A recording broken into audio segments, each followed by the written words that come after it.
My name is Evelyn Vale, and for 12 years, the world believed I was dead, burned to ashes in the same fire that took my father, the genius behind Vale Systems.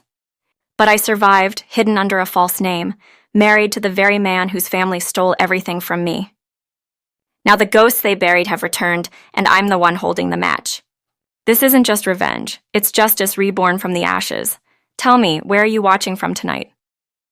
Don't forget to hit that subscribe button and join me for more true stories of betrayal, survival, and redemption. I woke up on the freezing tile floor, the metallic taste of blood spreading across my tongue. My head throbbed, and for a brief second, I hoped it had been a dream. But the faint outline of a handprint across my cheek told the truth. It wasn't an accident.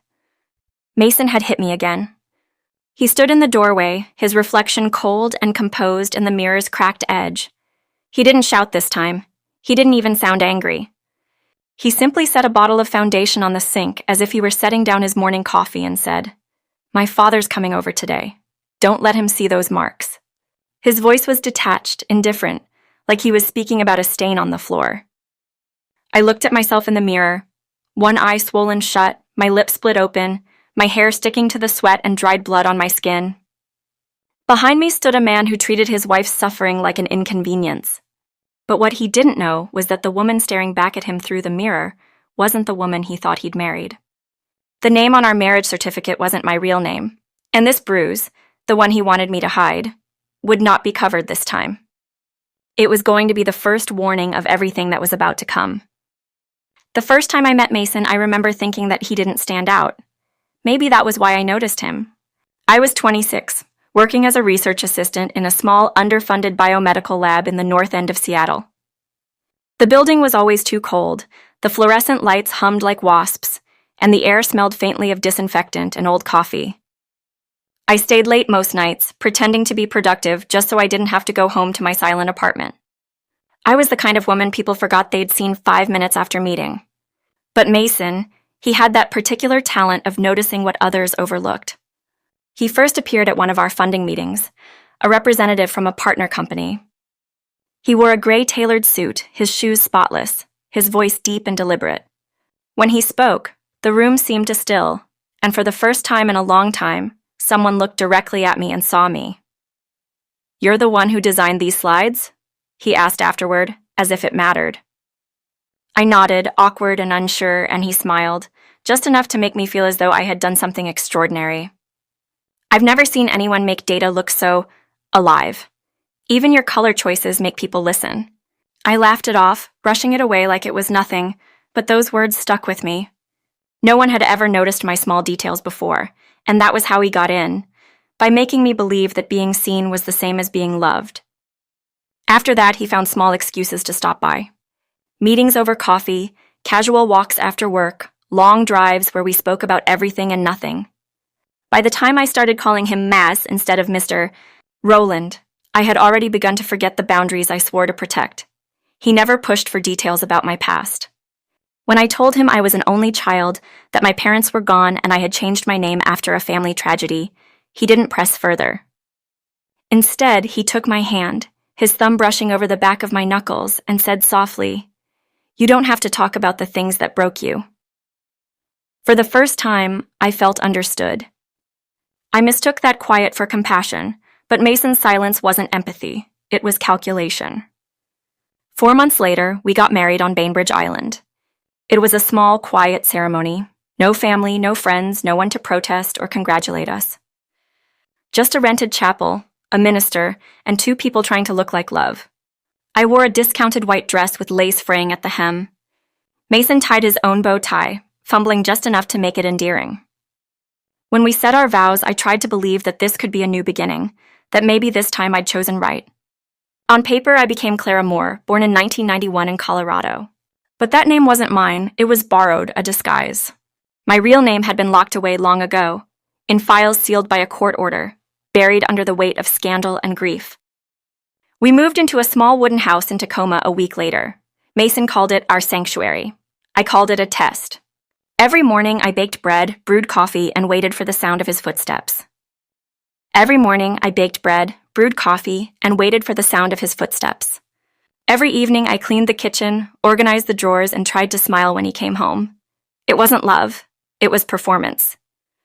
When he once asked what I studied, I told him, technical design and psychology. He laughed. That's an odd combination. I smiled and said nothing. Though inside I remembered how those two things, understanding systems and people, had once been my armor. It was that very oddness that kept me alive when others wanted to erase me. For a while, life felt calm, almost normal. But calmness is deceptive. It's just silence before the storm. Mason began coming home late, claiming he had meetings or last-minute calls. He wanted dinner ready the way his mother liked it. No garlic, no onions, no arguments. Every evening, I rehearsed the same smile, careful not to say the wrong thing, careful not to breathe too loud when he was tired. I thought if I was perfect enough, maybe he would stay kind. But cruelty doesn't need a reason. It only needs permission. The first time he truly scared me, he didn't touch me. He just kicked a glass off the table when I asked if he wanted to eat. The glass shattered and he didn't look at me. He only said, "You should have known." From that night, I started recording our conversations. I hid the files in an encrypted folder, not because I wanted to expose him, but because I needed proof that it was real. People like Mason make you doubt yourself until you start apologizing for things you didn't do. His cruelty grew in small, sharp sentences. "Good thing you don't have family. Saves me the trouble of meeting anyone. No one even knows who you are, Clara. Even if you screamed, who would believe you?" I learned to stay quiet, to fold my anger like laundry and hide it away. Then one gray afternoon, a letter arrived. No return address, the paper slightly wrinkled, the top corner damp.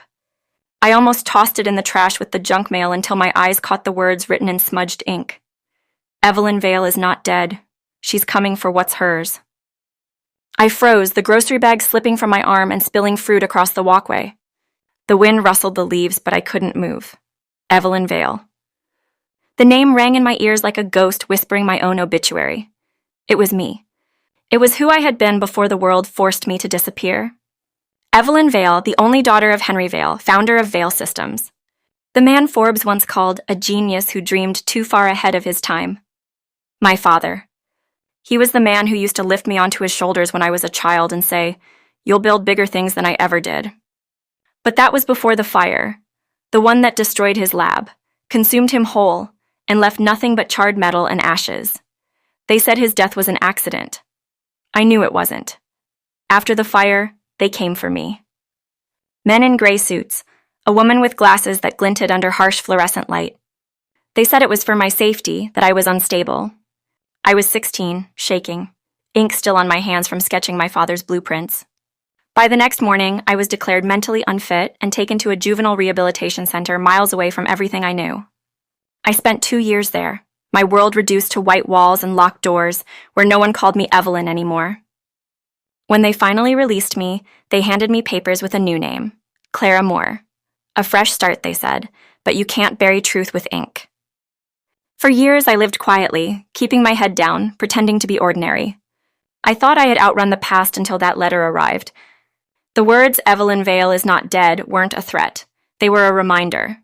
My blood turned to ice, but under that coldness, something woke up. That night, after Mason fell asleep, I crept into the small office at the end of the hall, the only space in the house that still felt like mine. I knelt beside the old bookshelf and pried up the loose floorboard. Beneath it was a small metal box wrapped in cloth. My fingers trembled as I opened it. Inside lay fragments of my former life. A faded photograph of my father and me at the lab. A pocket watch that had stopped ticking years ago engraved with the words, "For every second we lost," and a hand-drawn floor plan of the Vale Systems headquarters, one I had copied by hand when I interned for him at 15. Each piece felt like a shard of memory cutting through the fog I had forced myself to live in. I turned on my laptop and began searching for my father's name again. Every article said the same thing. Laboratory accident. Fire. Body burned beyond recognition. Case closed. But my father was meticulous about safety. He had fired engineers for forgetting to test a single heat sensor. That fire wasn't an accident, it was a message. The night stretched long as I dug through digital archives and old reports, my heart pounding with every click. Then, buried deep in a forgotten form, I found a post written just weeks after the fire. It read, Henry Vale sent an encrypted file to Whitman Associates 3 days before the explosion. They never disclosed it. Whitman Associates, a law firm that used to handle all my father's patents and estate filings. And I remembered the name of one man there, Douglas Whitman, or as I'd called him when I was a child, Uncle Doug. By dawn, I had already packed a small bag. Before the light crept through the blinds, I slipped the mysterious letter into my wallet. The metal box went into my backpack. As I drove away, the city faded behind me, the sky heavy with rain. My father's voice seemed to echo in my head. Not everything lost is gone. But if you don't go back for it, it will be. I didn't know what I would find. But I knew one thing with terrifying certainty: Evelyn Vale was coming back. The rain had turned into a whisper by the time I reached the edge of town, the road winding like a secret that didn't want to be found. 3 hours south of Tacoma, where the pine trees grew tall enough to touch the clouds, sat the old town of Willowmere. The place had once been a haven for retirees and artists, but now it looked like time had stopped coming here. Cracked pavements, peeling storefronts, and an air that smelled faintly of forgotten things. The address I'd found led me to a weathered white house sitting behind a fence of rusted iron. The plaque on the mailbox read, Douglas Whitman. I parked across the road and sat for a long moment, gripping the steering wheel until my knuckles went pale. My reflection in the rearview mirror didn't look like Clara anymore. My hair clung to my temples, my eyes hollow from the sleepless night, but beneath that exhaustion, there was something new. Resolve. When I finally stepped out, the air bit into my lungs. I walked up the stone path, the sound of gravel crunching under my shoes louder than my heartbeat. I hesitated at the door, then knocked 3 times. For a few seconds, nothing. Then a soft shuffle, the metallic sound of a lock turning, and the door opened. Evelyn? The voice was older, raspier than I remembered, but it made my stomach twist with recognition. Mr. Whitman, Uncle Doug, stood before me. His gray hair was thinner now, his glasses slipping slightly down his nose, but his eyes widened with a shock that quickly turned to something else. God, he whispered. You're alive. I am, I said quietly. May I come in? He stepped aside, still staring at me as though I were a ghost that had stepped out of his memories. The living room smelled of old books and cedarwood. Papers were stacked in uneven towers on the coffee table, and a fireplace flickered low in the corner. I sat on the edge of a couch, my hands folded in my lap. I found something, I began. Something about my father. I need to know what happened to him. Doug's shoulders slumped. He rubbed his temple, his voice careful. Evelyn, there are things better left buried. Buried things don't stay buried forever, I said. Especially when they come with a letter saying I'm not dead. I slid the envelope across the table. His eyes scanned the words and I saw his jaw tighten. Where did you get this? He asked. It came in the mail. No address, no name. He stood up, pacing slowly. Your father sent me an encrypted file 3 days before the fire. I kept it hidden. When the authorities came, they told me to hand over everything related to Vale Systems. I didn't. I knew there was something wrong. Henry never trusted the board after he discovered what they were doing with his research. What were they doing? Doug hesitated. They were selling it, pieces of it, to a military contractor. They wanted your father's work on behavioral neuromapping to be weaponized. He tried to shut it down. The explosion wasn't an accident, Evelyn. It was a cover-up. The words hit me like a slow avalanche. I had spent years trying to convince myself that the fire was a mistake. That my father's death had been random, meaningless. But now the randomness was gone. It had purpose. Doug knelt by an old safe hidden under the bookshelf. The combination clicked open, and he pulled out a small silver flash drive sealed in plastic. This, he said, handing it to me, is what they wanted destroyed. I never looked inside it, not once.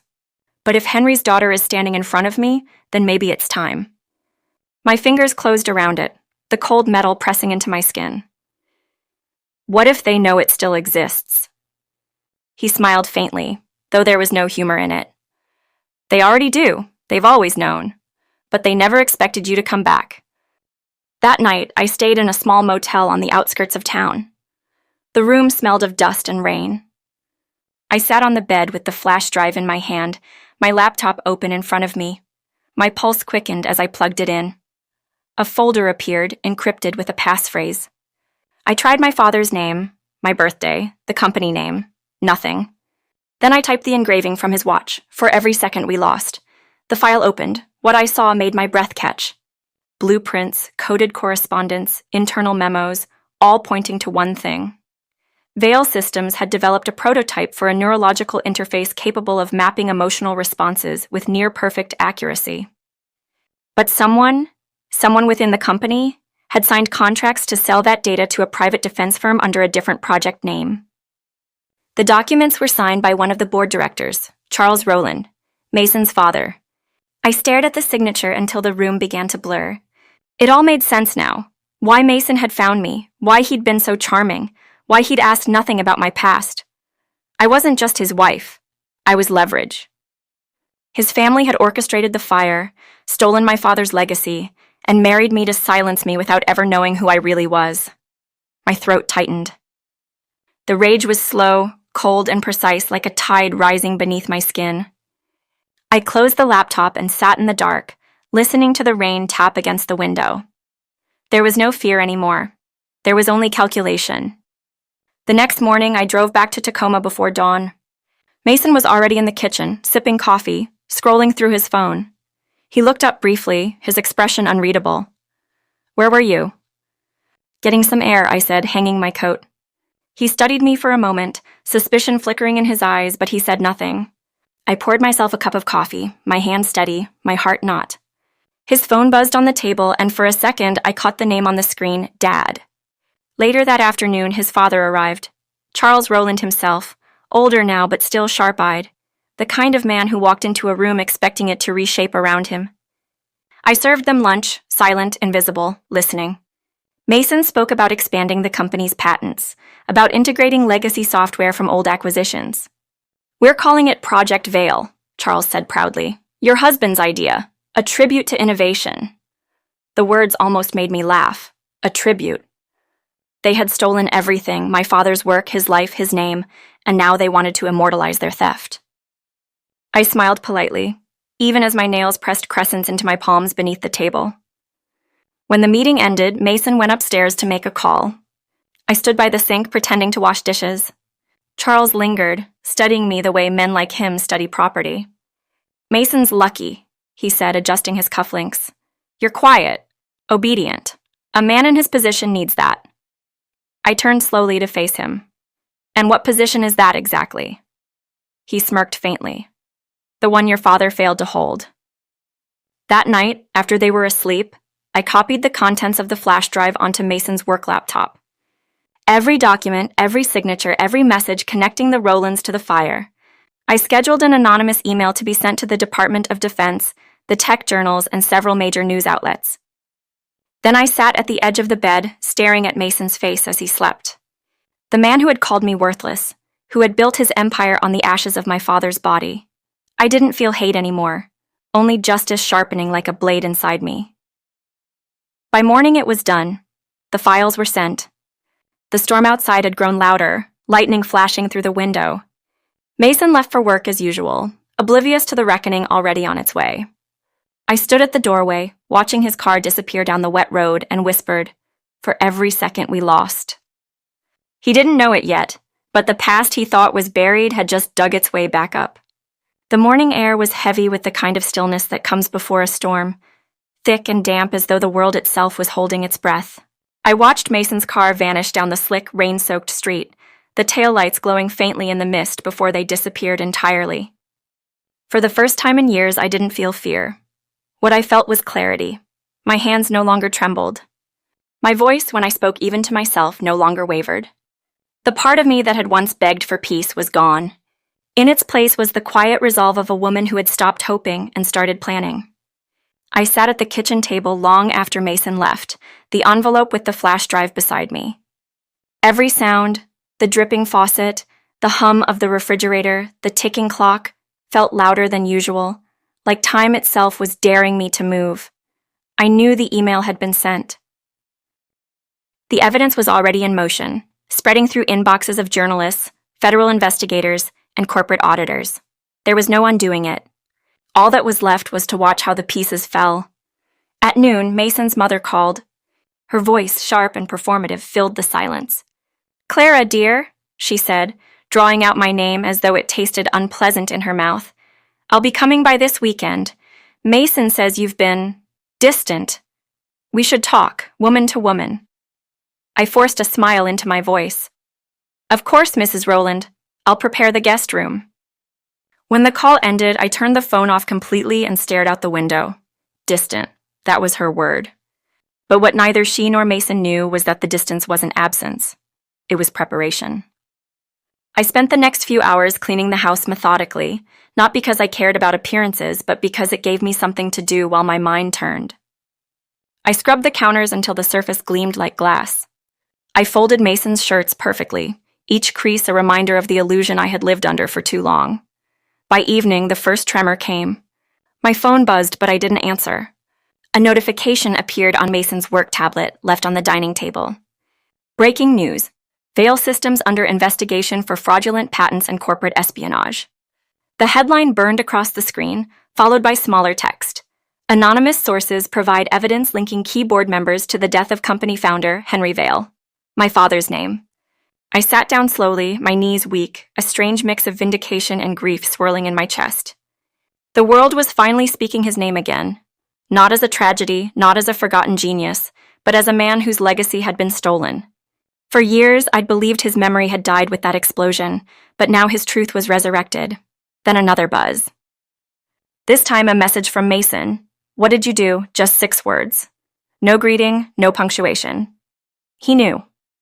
I could almost see the look on his face as he read the headlines, the tightening of his jaw, the panic beginning to crack through that polished exterior. I didn't reply. Instead, I locked the front door, drew the curtains, and sat in the dim light of the living room as the storm outside grew louder. An hour later, the sound of a car pulling into the driveway broke the silence. Tires screeched against the wet gravel. The front door burst open without warning. Mason stepped in, soaked from the rain, his eyes wild. "What did you do?" he demanded, slamming the door shut behind him. His voice wasn't calm this time. It was raw, trembling with fury and something else, fear. "I don't know what you mean," I said softly, keeping my voice even. He crossed the room in 2 strides, grabbing my arm so hard I felt the bruise forming instantly. "Don't lie to me, Clara. The files, those were confidential. You sent them, didn't you? You ruined everything." I looked up at him, meeting his eyes for the first time without flinching. "You mean I ruined your theft? You and your father built your empire on my family's ashes, on my father's blood." He froze, his grip loosened just slightly, confusion flickering across his face. "What are you talking about?" "I'm talking about who I really am." I stepped back, my voice steady. "My name isn't Clara Moore. It never was. My name is Evelyn Vale." The silence that followed was absolute. His mouth opened, but no words came. The name hung in the air like a blade. He knew it. Everyone in his family did. The girl who had vanished, the heiress whose father had burned to death in his own lab, the name that haunted the headlines 12 years ago. "That's impossible," he whispered. "No," I said. "What's impossible is how long you've gotten away with murder." He stumbled back a step, his face draining of color. "You don't know what you're saying." "I know exactly what I'm saying," I replied. "I know your father ordered the fire. I know the contracts he signed. I know why you found me, why you made me fall for you. You thought I was gone, that I was just another forgotten name buried under paperwork and lies. But I'm standing here, Mason. I survived." He looked at me like he was seeing a ghost. "You're crazy," he hissed. "You don't have proof." I smiled faintly.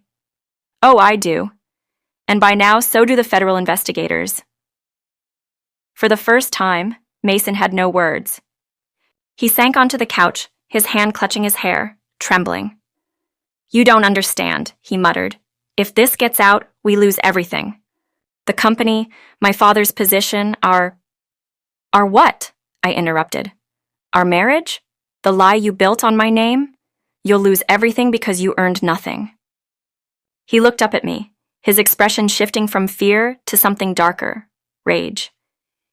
"You think they'll believe you? You think they'll see you as a hero? You're nothing but a ghost with a stolen name." I took a slow step closer until my shadow fell over him. "Then let them call me a ghost," I whispered. "Because ghosts don't rest until justice is done. He lunged, grabbing my wrist again, but this time I didn't pull away. I stared at him with the calmness of someone who had already made peace with the cost of revenge. The thunder outside cracked, shaking the windows. "You should have left me alone," I said quietly. "You should have let me stay dead." The sound of sirens began faintly in the distance, small at first, then growing louder, cutting through the rain. Mason's head snapped toward the window. "What did you—" "I told you," I said, stepping back. "They have the files. They traced the source of the leak to your company. They'll be here any minute." His face turned pale. He ran to the window, watching the flashing lights grow nearer, his breath quickening. "You don't know what you've done," he shouted. "You've destroyed everything." I looked at him, my voice barely above a whisper. "No, Mason. I just restored what was stolen." The police arrived minutes later, their lights painting the walls in blue and red. They didn't come for me. They came for him. I watched from the doorway as they read him his rights, as he shouted my name, both of them, as if saying it would undo what he had done. But names don't erase truth. They only reveal it. As they led him away, I felt no triumph, only a still, haunting calm. The storm outside had begun to break. 2 days later, I sat in Mr. Whitman's living room again. The television was filled with headlines. Rowland Industries CEO under federal arrest. New evidence reveals murder cover-up in Vale Systems fire. The missing heiress returns. Each headline felt unreal, as though I were watching someone else's story unfold. Doug poured me tea, his hands trembling slightly. "You've done what your father couldn't," he said. I stared into the cup, watching the steam curl upward. "I didn't do it for revenge," I murmured. "I did it so he could rest." Outside, the sky was clearing, the first sunlight breaking through after days of rain. I thought of my father's watch, of the engraving he'd chosen so long ago. For every second we lost. Those words had once felt like mourning. Now they felt like victory. I didn't go back to Tacoma. The house, the town, the name Clara, all of it was finished. I sold everything under that identity and vanished once more, but this time by choice. I returned to Seattle quietly, using my real name for the first time in years. I reopened my father's old lab with Doug's help, restoring it not as Vale Systems, but as the Vale Foundation, a place dedicated to safe innovation and mental health research, just as he had dreamed. Sometimes, when the nights are long and the city lights flicker across my window, I think about Mason, whether he sits in his cell replaying everything, wondering where it all went wrong. But I know where it did. It went wrong the moment he mistook silence for weakness. I tell this story now not because I want pity, but because people like me, the ones they call ghosts, deserve to be seen again. My name is Evelyn Vale. I was buried under fire, lies, and someone else's name. But I rose from it, not to destroy, but to reclaim. If you've ever been silenced, if you've ever had your truth stolen, remember this. Silence isn't surrender. It's the inhale before the reckoning. And mine has finally come. Before I go, tell me, where are you watching from tonight? Share your story in the comments, and if you believe that justice, no matter how long it hides, always finds its way home, subscribe and join me in the next one. Because sometimes the ghosts you bury are the ones that come back to tell the truth.